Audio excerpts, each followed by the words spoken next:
My name is Adrian Waknam from St. Francis of the Assisi. Father, I would like to ask you a question. How can you say someone is late for the Mass? Madalas ka bang malate sa pagpasok sa trabaho, sa pagpasok sa eskwelahan? Pati rin ba sa misa, late ka din? Sa liturhiya ng misa, merong 4 na parte.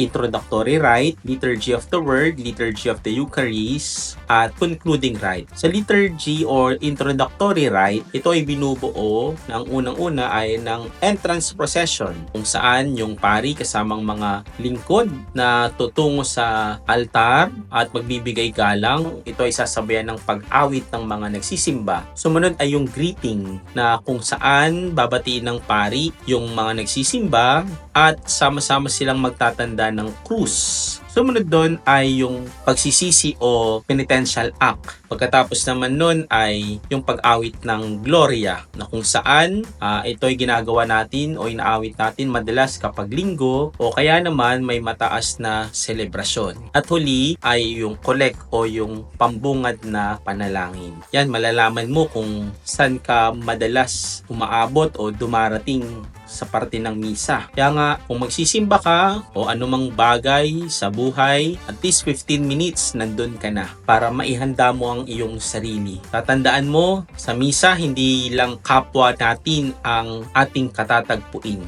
kundi ang Diyos na Ama natin.